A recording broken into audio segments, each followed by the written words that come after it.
Les catastrophes naturelles, les guerres et les famines qu'on voit aux nouvelles aujourd'hui sont-elles des signes des temps? On va le savoir à l'émission La Parole vivante.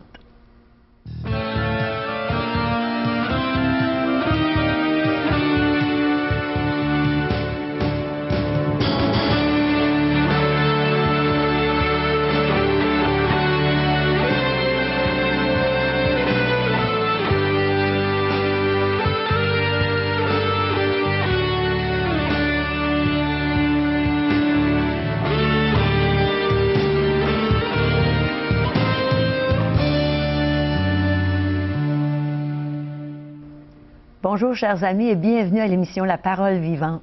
Aujourd'hui, le pasteur Régent Joly va nous entretenir sur des choses qu'on entend quotidiennement aux nouvelles concernant les catastrophes, les guerres. On va voir les signes des temps et on va entendre un beau chant de Peter Shannon et un témoignage d'une vie transformée par le Seigneur. Alors, restez avec nous et n'oubliez pas qu'on aime recevoir de vos nouvelles. On veut entendre vos commentaires, vos questions. Alors, signalez le 1-877-l'Espoir, 1-877-537-7647 ou visitez notre site web espoir.ca. Alors, on a une belle émission pour vous aujourd'hui. Et Régent, je pense que tu as sûrement la réponse à nos questions. Tu les as tout le temps, d'ailleurs, parce que tu vas les chercher dans la Bible. Imaginez, un livre qui répond depuis des années, parce que ça fait quelques années que nous produisons ces émissions de télé, oui, et qui répond à chacune des questions que cette humanité, que chaque individu qui compose cette humanité, eh bien, se pose, elle y répond. Elle répond à toutes ces questions, ce questionnement que l'être humain peut avoir dans son cœur, dans ses pensées, oui, dans son vécu. Pourquoi? Parce que c'est le Créateur qui veut nous rassurer et qui veut nous protéger, qui veut nous avertir. Puis il nous le dit avec simplicité aussi, pour que tout le monde comprenne. Ça, je trouve ça extraordinaire. Aujourd'hui, on va regarder l'enseignement de Jésus. C'est les apôtres qui contemplaient le temple. Et puis le Seigneur a annoncé qu'un jour, tout cela va être appelé à disparaître. Ce fameux temple qui coûtait cher, puis qui était une merveille de ce temps. Oui. Hein, on contemplait ce temple. Et Jésus leur a dit, tout cela est appelé à disparaître. Et là, les disciples ont posé 2-3 questions. Et Jésus répond à ces questions. Alors, c'est ces réponses que nous allons aller chercher aujourd'hui.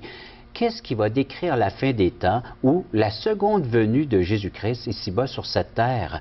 Vous voulez être des gens avisés? On va prendre la Bible ensemble, on va regarder les réponses du Seigneur Jésus, on va les décortiquer, on va analyser ça, et puis à la lumière des Saintes Écritures, on va se préparer.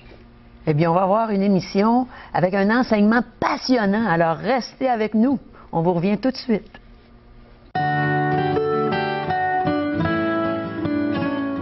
Afin de mieux connaître notre invité, M. Jean-Pierre Cloutier, nous allons lui allouer un temps afin qu'il puisse nous partager son témoignage. Jean-Pierre, tu nous enseignes la parole de Dieu, mais raconte-nous cette histoire d'amour entre toi et ce Dieu sauveur. Eh bien, Régent, ça a commencé il y a presque 55 ans maintenant, parce que quand je suis venu au monde, là, tu comprends-tu que là, mon histoire a commencé. Mais la première partie, parce que moi, je suis un peu comme l'histoire de l'humanité. Tu sais, l'histoire de l'humanité coupée en deux par Jésus, il y a les années avant Jésus-Christ et les années après. Bien, dans ma vie, moi, il y a toute une période avant Jésus-Christ puis une période après. Et je devrais dire qu'il y a 23 années avant Jésus-Christ. À l'âge de 23 ans, moi, je suis né dans la région ici, dans la région de Québec. Et à l'âge de 23 ans, mon métier, c'était animateur de radio, un peu comme toi, et très comme toi. Et je travaillais dans une station à Sorel à l'époque, et il y avait un de mes collègues, un annonceur, qui commençait à fréquenter une église évangélique. Moi, j'avais jamais entendu parler de ça. Et même, à 23 ans, ça faisait longtemps que j'avais délaissé la pratique religieuse, tu sais, dans les années 60-70. Et lui, il me parlait de Jésus, mais c'était comme nouveau, tu comprends-tu? Il m'en parlait pas comme j'en avais entendu parler dans la religion. Mais moi, je m'imaginais que je connaissais tout ça. Ben, c'est pas lui qui va me faire connaître Jésus, 23 ans, j'ai été élevé dans la religion dans les années 50, tu sais, je veux dire, le catéchisme, puis tout, t'en avais bien entendu. Les curés étaient partout, donc je veux dire, moi, j'étais persuadé que, bon, Dieu, je connaissais ça de A à Z. Puis un jour, il me donnait un Nouveau Testament, puis il me dit de le lire, tu sais. Ça fait que, moi, j'étais à Sorel, j'avais pas de télévision, j'avais pas de... enfin, j'étais seul, je connaissais personne dans la ville, mais la seule chose que j'avais en abondance, c'était du temps. Hein? Alors, à ce moment-là, pour le combler, je me suis mis à lire le Nouveau Testament. Et là, je me suis rendu compte rapidement que ce que je croyais connaître, je ne le connaissais pas tant que ça. Et plus je lisais le Nouveau Testament, plus j'étais émerveillé par la personne de Jésus. Je le trouvais tellement extraordinaire, de la façon qu'il répondait aux dirigeants religieux de son temps, sa relation avec les gens, le bien qu'il faisait, mais aussi sa puissance de guérir les gens malades, tout ce qu'il faisait. Moi, la personne de Jésus commençait à m'éblouir. Et à un moment donné, parce que là, je vais aller rapidement, mais il s'est passé du temps, je suis allé dans l'église chrétienne, mon copain m'a amené là, et j'ai entendu un monsieur, le pasteur de l'église à l'époque, qui a cité un verset dans l'Évangile de Matthieu où Jésus était sur la croix et il dit « Mon Dieu, pourquoi m'as-tu abandonné? » Et là, le pasteur, il dit « Qui peut répondre à la question que Jésus pose? » Et moi, je trouvais l'intrigue bien. Là, tu sais, j'attendais de voir qui allait répondre, et puis personne ne répondait. Puis là, le pasteur a dit « Je vais vous dire pourquoi Jésus a crié ça. C'est parce qu'il a été abandonné à ma place. C'est parce qu'il était en train de porter mes péchés sur la croix et que Dieu l'a puni à ma place parce que Dieu a les yeux trop purs pour voir le péché. Il a puni son Fils. C'est pour ça que Jésus s'est écrié « Mon Dieu, pourquoi m'as-tu abandonné? » Ça m'a touché profondément. Si bien que quelque temps après, alors que j'étais à la station de radio, j'étais en train de faire un cours biblique qui s'appelait « Ils ont rencontré le Christ ». C'était l'histoire des deux malfaiteurs et de Jésus sur la croix. Et là, c'est comme si j'avais vu Jésus qui mourait sur la croix, qui portait mes péchés. Et c'est comme si ses yeux me disaient « C'est pas assez, ça, Jean-Pierre, pour toi. » Et ce soir-là, Régent, je te dis, mon cœur a éclaté. J'ai dit « Oui, Seigneur, c'est assez. Prends-les ma vie et fais de moi ce que tu veux. » Et ça se passait dans le mois d'octobre 1974. Et depuis ce jour-là, Jésus a pris ma vie en main.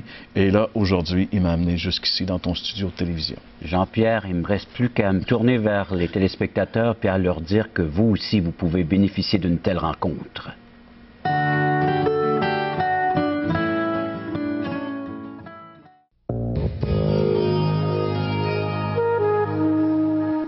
Les signes des temps. Pour certains, c'est un sujet qui fait peur. Mais pour nous, les croyants, c'est un sujet encourageant. Et Régent va nous parler encore aujourd'hui des signes des temps. Bien, oui, je vais vous en parler, mais avec les propos du Maître, les propos du Seigneur Jésus, que nous retrouvons dans Matthieu chapitre 24. Alors, les disciples sont avec Jésus, l'accompagnent, et puis ils se promènent, se baladent sur le mont des Oliviers, verset 3, vous pourrez lire cela. Et les disciples vinrent en particulier lui poser cette question. « Dis-nous, quand cela arrivera-t-il et quel sera le signe de ton avènement et de la fin du monde? » Oh là là! Des questions que les gens s'interrogent encore aujourd'hui, se posent. C'est d'actualité. Quand est-ce que, oui, la fin des temps, la fin du monde va arriver, puis l'avènement peut-être moins, parce que les gens, ils sont plus ou moins conscients qu'il y a un retour en gloire du Seigneur Jésus-Christ, qu'il y a un deuxième retour. Il est venu la première fois, il y a plus de 2000 ans, pour sauver notre humanité déchue et perdue à cause du péché, de la désobéissance, mais il revient une deuxième fois pour rétablir l'ordre. Est-ce que tu crois que ça va être bientôt, Régent? On va voir les signes. Ah. Verset 4, quels sont les signes? Jésus leur répondit, prenez garde que personne ne vous séduise, car plusieurs viendront sous mon nom, disant, c'est moi qui suis le Christ, et ils séduiront beaucoup de gens. Vous entendrez parler de guerre et de bruit de guerre. Gardez-vous d'être troublés, car il faut que ces choses arrivent. Mais ce ne sera pas encore la fin. Une nation s'élèvera contre une nation, un royaume contre un royaume. Il y aura en divers lieux des famines et des tremblements de terre. Tout cela ne sera que le commencement des douleurs. On le voit aujourd'hui, toutes ces choses-là. Matthieu 24, les versets 4 à 8.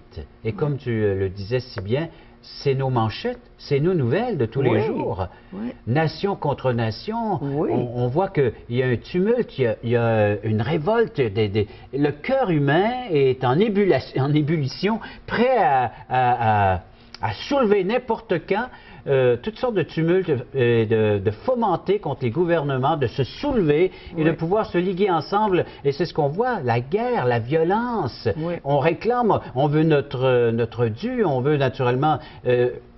on ne sait pas trop quoi. Hein? On ne sait pas trop quoi, mais tout le monde est en train de demander, d'exiger quoi que ce soit à nos gouvernements. Vous savez, si nos ministères, nos ministres de justice étaient au courant de cela, de ce qui s'en vient là... Oui. Moi, j'aimerais les aider, j'aimerais les secourir. Je ne sais pas toi, mais j'aimerais leur apporter des solutions. Et la parole en a une grande solution face à toute cette violence. Juste concernant les tremblements de terre, hein, parce qu'on dit qu'il va y avoir des famines, des tremblements de terre, il y a un géologue californien qui se demandait s'il y avait de l'augmentation au sujet des tremblements de terre ces dernières décennies. Alors, bien, il a fait des relevés et puis il a creusé dans des couches sédimentaires très profondes, entre autres la faille de San Andreas. Ah, oui. Et puis, ce qui lui a permis de dater, d'identifier tous les séismes majeurs depuis l'an 1225. Oh là là. Et voici le résultat de ses recherches. Au 15e siècle, il y a eu 150 morts par ces séismes, en parlant des tremblements de terre. Au 16e siècle, 153 morts. Au 17e siècle, 378 morts. Ça augmente. Au 18e siècle, 640 morts. Au 19e siècle, 2119 morts. Et au 20e siècle, déjà plus d'1 million de morts dans notre siècle, aujourd'hui 21e siècle, et ça va toujours en augmentant. Oui, et ça augmente aussi en plus grand volume d'une fois à l'autre. Alors la population, il va sans dire, puis également le séisme aussi, il y a de plus en plus de séismes, donc de tremblements de terre. Alors ça va avec les textes bibliques, parce que on voit ça dans entre autres dans les écrits de Jean, l'Apocalypse, l'apôtre Pierre, des prophéties de l'Ancien Testament qui nous décrivent ce genre de séisme. Le vulcanologue spécialiste des volcans Arun Taziev a écrit « Le monde est entré dans une ère nouvelle et celle des catastrophes naturelles à haut risque. Nous sommes entrés dans cette ère-là. Pourquoi? La Bible l'avait enseigné depuis tellement longtemps, mais déjà nos hommes de science sont en train de nous dire que nous entrons dans des ères où il y aura de plus en plus de catastrophes. On perd de plus en plus, va sans dire,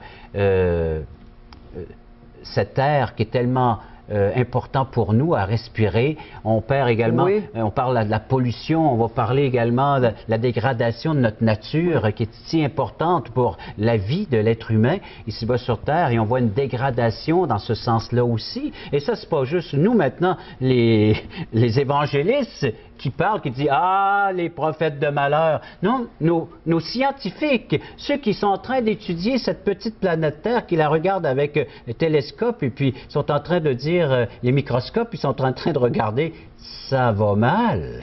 Et de plus en plus rapidement aussi, j'ai remarqué. Une dégradation. Plus rapidement que ce qu'on aurait cru il y a quelques années. Alors, des grands problèmes. Alors, donc, oui, la pollution est là. Et puis, l'apôtre Pierre, regardez ce que l'apôtre Pierre nous a laissé comme écrit. On recule 2000 ans en arrière. Il dit, le jour du Seigneur, ça c'est 2 Pierre, chapitre 3, verset 10. Prenez note, si vous n'avez pas une Bible à la main, prenez-le en note, vous allez pouvoir les lire, les vérifier vous-même. 2 Pierre, chapitre 3, verset 10. Le jour du Seigneur viendra comme un voleur, et en ce jour, les cieux passeront avec fracas, les éléments embrasés se dissoudront, et la terre avec les œuvres qu'elle renferme sera consumée. Puisque tout cela est en voie de dissolution, combien votre conduite et votre piété doivent être saintes. Attendez et hâtez l'avènement du jour de Dieu, jour à cause duquel les cieux enflammés se dissoudront et les éléments embrasés se fondront. Mais nous attendons, selon sa promesse, de nouveaux cieux et une nouvelle terre où la justice habitera. Le Seigneur va venir comme un voleur.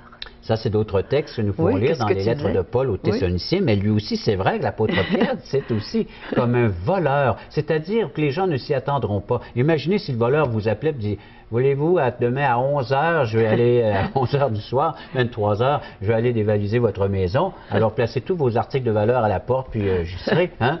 Alors, mais c'est pas de cette façon-là que ça fonctionne. Mais Jésus se présente comme un voleur parce qu'il va venir chercher ce qui est de plus précieux. Et qu'est-ce qui est de plus précieux sur la terre? Pas nous, les enfants de Dieu, peut-être? Exact, c'est nous, les enfants de Dieu, ceux qui ont déjà reçu cette première venue de Christ comme sauveur et Seigneur de leur existence. Alors, le Seigneur, comme un voleur, alors, va venir enlever ce qu'il y a de plus précieux sur la terre, ses enfants, les siens, son Église, c'est racheté. Ceux qu'il a payés avec entièrement avec le prix de son sang, là, les a lavés, les a purifiés, sanctifiés, mis à part pour lui, pour cette venue. Il va les enlever, puis ensuite, les catastrophes s'installeront. Avec de plus en plus d'ampleur et de portée. Comment est-ce qu'on peut faire pour être sûr d'être parmi ceux qui vont venir chercher? Comment éviter les signes ou les catastrophes qui sont signalisés par le Seigneur Jésus-Christ lui-même? Alors, c'est en nous réfugiant là où la colère de Dieu déjà est tombée, là où le Seigneur a déjà apporté son jugement, là où il y a eu la catastrophe, parce que c'est la catastrophe des catastrophes, c'est bien la croix.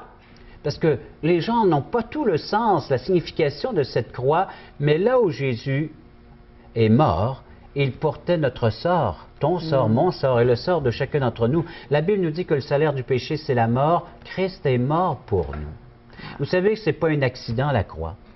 Puis c'est pas juste une personne comme ça qui a subi des atrocités, mais il y avait un but, un pourquoi, et c'est Dieu lui-même qui s'est choisi son sacrifice unique, le Seigneur Jésus-Christ, son Fils. Les textes sacrés nous le disent. Alors oui, pour épargner, pour éviter les pires catastrophes qui nous sont dépeintes, décrites dans le livre de l'Apocalypse, il faut se réfugier en la personne de Jésus, par la foi avoir confiance que ce que Jésus a fait pour nous à la croix, là, bien, il subissait mon sort. Le salaire du péché, c'est la mort et c'est pour moi. Vous savez, depuis Caïn et Abel, alors il y a eu des conflits sur toute la surface de la terre. Alors quand on dit que cette première guerre mondiale entre Caïn et Abel, parce qu'on se réfère à Genèse chapitre 4, Abel, qui était cette personne qui, lui, pouvait s'approcher de Dieu selon le merveilleux plan de Dieu. Il offrait des sacrifices sanglants. Qu'est-ce qui a fait la différence entre un Abel et un Caïn? C'est que Abel était celui qui avait accepté, qui avait adhéré au plan de Dieu pour sa vie, selon l'enseignement de ses parents, certainement Adam et Ève, parce qu'on recule juste. Il fallait qu'ils apprennent ça quelque part. Ils ont appris ça quelque part. Qu'est-ce que Dieu avait fait pour Adam et Ève? Il les avait revêtus de peau de brebis.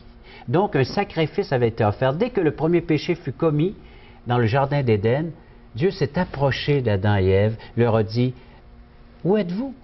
Qu'avez-vous fait? » Alors, un créateur qui recherche maintenant ce qui est perdu, sa création, pour la retrouver près de lui, mais pour pouvoir retrouver la communion et l'intimité avec Adam et Ève, il a fallu qu'un sacrifice, donc un agneau, fut offert. Il les a revêtis de cette peau comme signe, et ce fut l'enseignement porté à leurs fils Abel et Caïn. Abel avait adhéré à cette grâce, c'est-à-dire il offrait un sacrifice sanglant, il allait vers son troupeau, offrait un sacrifice d'un agneau, tandis que Caïn, lui, allait son dur labeur, allait travailler la terre, et il offrait, il va sans dire, le fruit de la terre, et alors donc des légumes, des fruits, il allait offrir ça, mais il n'y avait pas de sang, c'est pas une vie qui était donnée pour une vie envers une autre vie, et c'est là le conflit.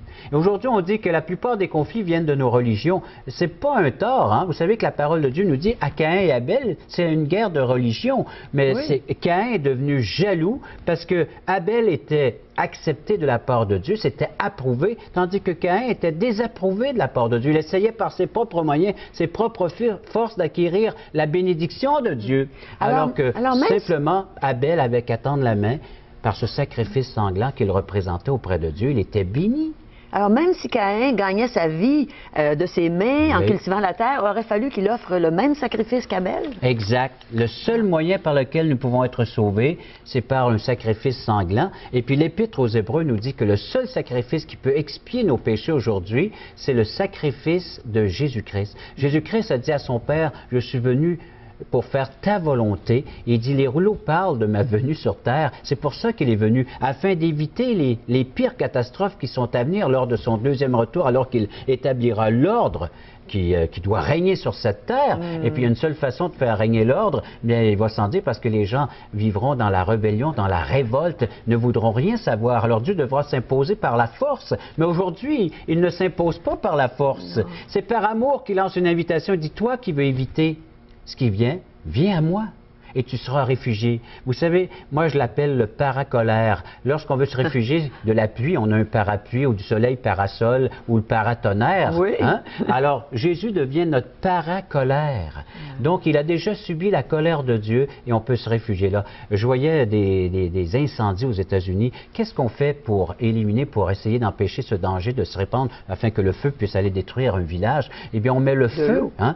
Puis on va utiliser l'eau, mais on va faire brûler donc à distance déjà. Alors déjà, on peut, par le feu, éteindre, en tout cas, s'il n'y a plus de matière consommable, alors donc, on peut éviter. Et c'est la même chose, pour que je ne sois pas, moi, que je ne subisse pas la colère de Dieu, je dois me réfugier là où la colère a déjà été portée par le Fils du Seigneur Jésus-Christ. Et c'est ça la bonne nouvelle aujourd'hui. Je peux éviter le pire en me réfugiant en la personne de Jésus. Et justement, en la personne de Jésus, les portes de l'éternité ont été ouvertes pour nous. Alors, pendant qu'elles sont encore ouvertes, entrez dans ces portes. Entrez dans la présence du Seigneur Jésus. Demandez-lui de vous sauver, de vous donner la vie éternelle. Écoutons maintenant Peter Shannon qui va justement nous parler des portes de l'éternité.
pour pardonner tous nos péchés.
La victoire assurée.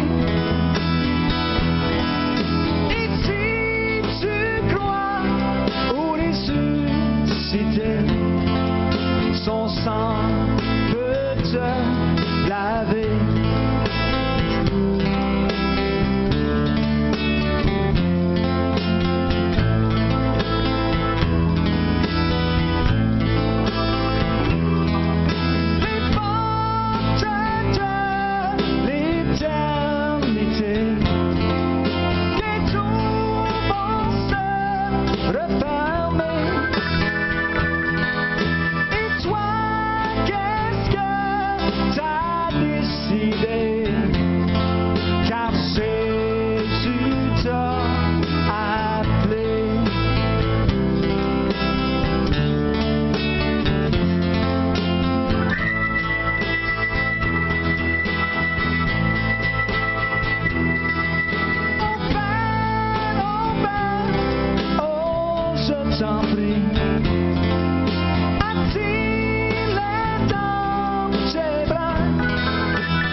Parole Vivante vous invite à participer à l'un des nombreux merveilleux déjeuners de l'espoir. Ces déjeuners ont lieu dans plusieurs restaurants réputés de la région et vous sont offerts gratuitement. Venez entendre le témoignage d'une vie transformée par la puissance de Dieu. Pour connaître les détails concernant l'endroit, la date et l'heure pour votre région, composez le 1-877-537-7647 ou notre site web www.espoir.ca.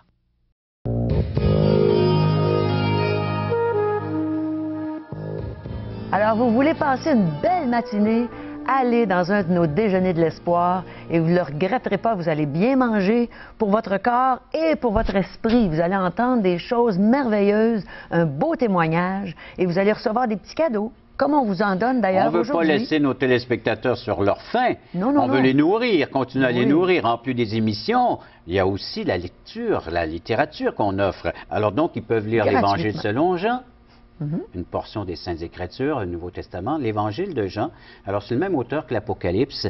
Vous allez pouvoir vous y référer tout à fait gratuitement. Il y a des passages soulignés qui sont Les bons paroles à de lire, Jésus, Oui. l'enseignement de Jésus, entre autres. Aujourd'hui, l'espoir, c'est Jésus seul, un bref résumé de ce message de la Bible. Et également, à chaque jour, une nourriture, donc, pour notre âme, nourriture spirituelle. Oui. La revue En contact de Charles Stanley, un ministère qui est bien connu maintenant parmi les évangéliques. Mondialement, je Oui, c'est mondialement. Et puis, nous, en français, ben, on peut en bénéficier. Oui. Alors, pourquoi ne pas nous en faire la demande? C'est gratuit.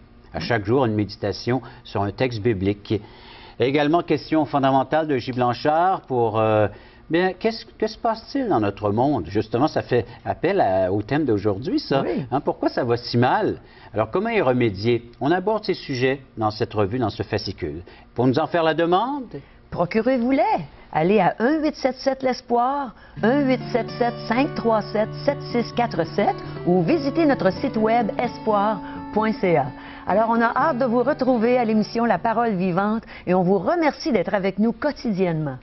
Bye bye!